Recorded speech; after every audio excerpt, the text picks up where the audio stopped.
So ito, pakita ko sa inyo ano yung mga nabago ko na dito sa motor ko. Isa-isa natin mula sa pintura, sa accessories, sa windscreen, side mirror, winglet, slider, muffler.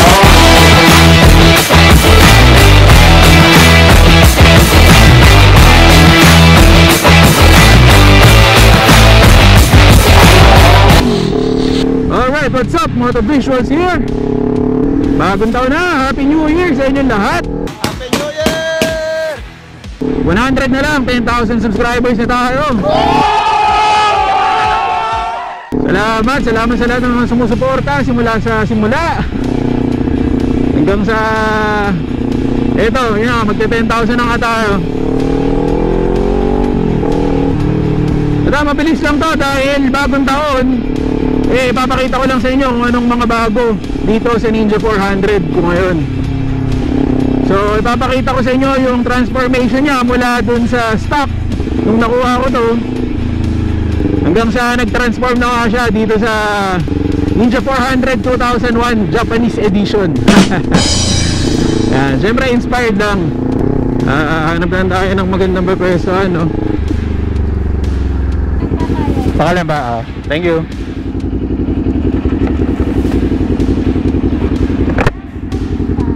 $400 po.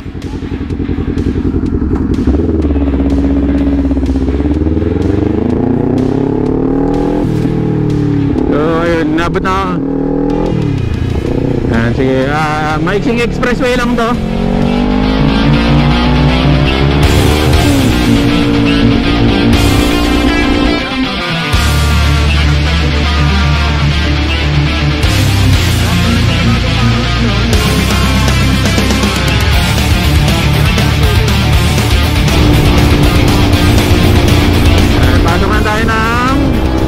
Balik tayo ng Carmona. Hindi ko naman intention talaga na mag-SLEX ngayon, kaya wala akong gloves. Pagpasensyahan nyo na, no? So pagdating sa Carmona, hanap lang tayo ng mapipwestuhan para ma-review natin yung mga bago dito sa Ninja 400, sa pintura, tsaka sa accessories, tsaka kung magkano yung mga nagastos ko dun sa mga accessories. Kaya kung nagbabala kayo mag Ninja 400 o bagong Ninja 400 kayo at gusto nyo ng mga accessories, gusto nyo papugiin yung Ninja nyo, yan, tama-tama sa inyo itong video na to. So hanap lang tayo ng pwesto, no?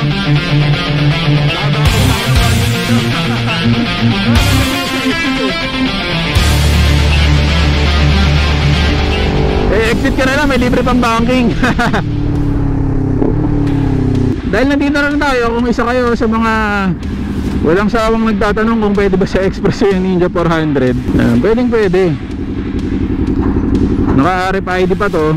Siyempre, dapat naman talaga lahat tayo naka-RFID na ngayon, di ba? Ayan,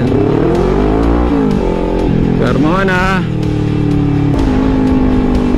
Hanap lang tayo ng silong para hindi masyado mainit habang pinapakita ko sa inyo yung mga modifications and accessories na ginawa ko dito sa Ninja 400 ko.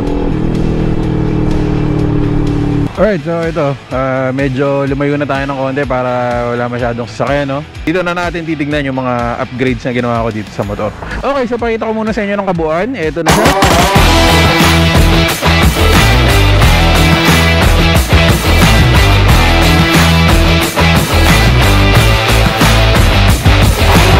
So yun na nga, ito ang 2021 Ninja 400 Japan Edition.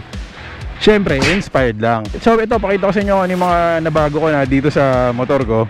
Isa-isa natin mula sa pintura, sa accessories, sa windscreen, side mirror, winglet, slider, muffler. Ulit, pakita ko lang sa inyo, ganito siya nung nakuha ko. Tapos siyempre, ito na siya ngayon. Itong Ninja ko, 2018 Ninja 400 na black. Hindi siya KRT.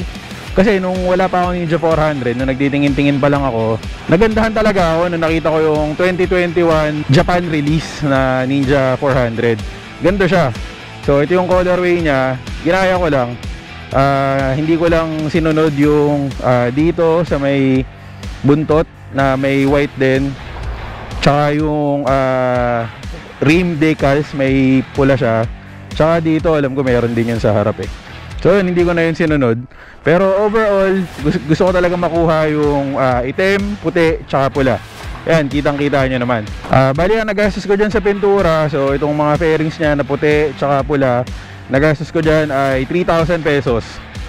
So yung iba sabi mahal, yung iba sabi mura. Pero kasi yung shop na yan, dyan talaga ako nagpapagawa ng kotse ko.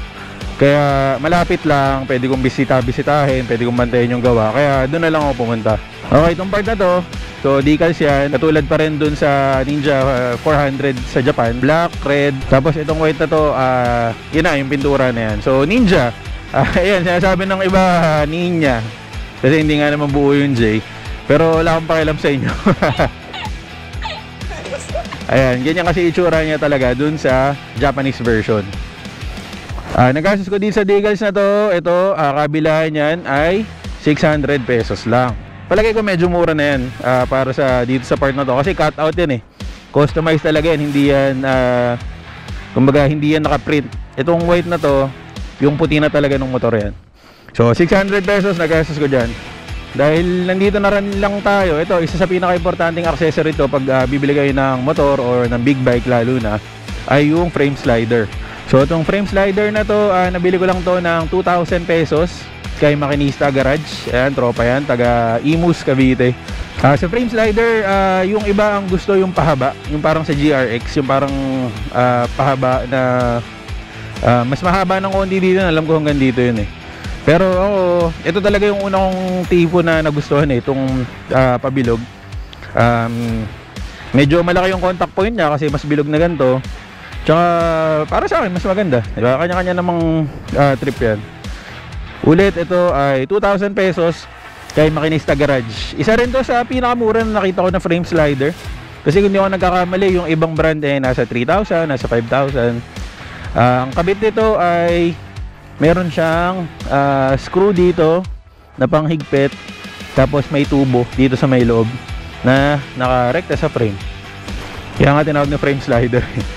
Pangalawa, dito naman tayo sa harap. Ito ang pinakauna ko talagang binili. Ito ay windscreen. So double bubble smoke windscreen. Ayan, yung stock nito medyo maiksi na clear. Ito, pakita ko sa inyo. Tapos, ayun, may dagdag din sa aerodynamics ng konti kapag double bubble kasi mas malaki yung uka niya dito or mas mataas yung bato ng hangin. And doon kasi sa lumang windscreen, since flat siya, yung talsik ng hangin nakarekta sa ulo nyo. Kung medyo naka-straight position pa nga kayo, ang tama nun sa dibdib. Kaya ito, kapag nag-tuck o nag-full tuck position, yung palo ng hangin lalagpas talaga sa helmet. Ito, nabili ko to sa Lazada, kung hindi ako nagkakamali. Mura to, 875 pesos lang yata to plus shipping. Ayan, pakita ko na lang dito. Sa ibang shop, makikita nyo 1.5 yata yan, 1.5, iba pa nga 2,000. Pero para sa akin, kasi kuripot talaga ako, sinaga ko na lang, hinintay ko siya galing sa Lazada. 875 pesos. Sa visibility naman, nakakakita naman siya. Hindi naman siya pure black talaga o hindi naman siya, kumbaga transparent pa rin naman yung pagka-black niya. Ayan. Ewan ko kung kita dito sa GoPro. Pero ayan. Sumunod din ang shorty side mirror. Sobrang obvious naman. Shorty, ibig sabihin mas maiksi yung arm niya. Kasi ito, pakita ko sa inyo, parang antena. Parang letter Y. Bukod sa forma, nakakatulong din yan syempre sa singitan. Kasi yung dati niyan hanggang dito eh. Diba ang haba. At ang kagandahan dito sa side mirror na to, folding pa rin siya. Ayan. So katulad ng stock na natitiklop pa rin. Yung iba kasi yung binibentang shorty side mirror, hindi mo siya naiikot ng ganito. So ayan, maganda dyan kapag gusto mo talaga na extreme singitan, pasok mo yan. Yan ang pinagbabawal na technique sa Ninja. Diba, ayan, mas manipis yung profile niya. So ganito siya kapag hindi shorty. Tapos eto kapag shorty. Ang bili ko dito ay 1,000 pesos. Shorty side mirror para mas madaling sumingit, tsaka para mas maporma na rin. Sumunod ay ito ang winglet. So itong winglet, napakaliit lang nitong pyesa na to, pero ang laki ng improvement sa forma ng Ninja 400 pag nakakabit sa harapan to. So ito, nabili ko to sa Teba Moto. Ayan, sa Makati, online shop siya. 600 pesos. Yan ang pinakamurang winglet na makikita nyo sa marketplace. 600 pesos lang. Ayan, ako lang din nagkabit nyan. Kaya ayan, winglet, plastic, malambot. So kahit masagi, hindi siya masisira o hindi siya mababasag agad. Tapos ito, last na. Hindi talaga siya bago o hindi siya nabili ng brand new, pero bago siya sa motor ko. Itong SC Project short canister. Yan, care of iClick Moto. Shoutout kay iClick Moto. Nung binili niya yung Ninja 400 niya, alam niyo naman siguro na sabay kami bumili ng Ninja 400. Nung nabili niya yung sa kanya, ito yung nakakabit. Pero dahil naiingayan siya at inisponsoran siya ni Moto Bros ng Two Brothers, yun, pinamana niya na sa akin to. Alam naman natin na hindi to original, so copy lang to. Nagkakalaga to ng mga 500 to 900 sa marketplace. Tapos itong elbow na to, pinagawa ko na lang to.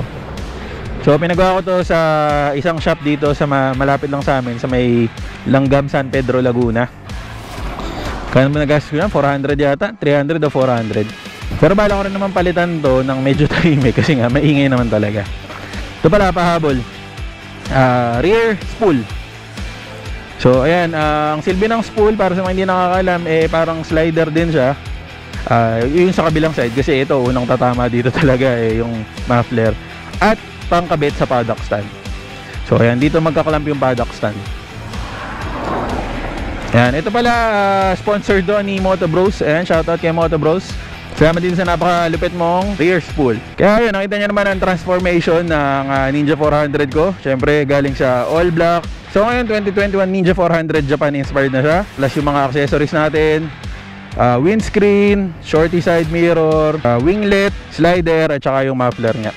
So kung gusto nyo papagiin yung Ninja 400 nyo, o kung nagbabalak pa lang kayo bumili ng Ninja 400, ito yung mga marirecommend ko sa inyo. Ay nga pala, hindi ko na makalimutan. So itong gulong ko, iba na rin to. Budget meal lang to, IRC Exacto. IRC Exacto, ayan. Galing siya syempre sa Takara Tires. Sukat nito ay 150/60 sa likod.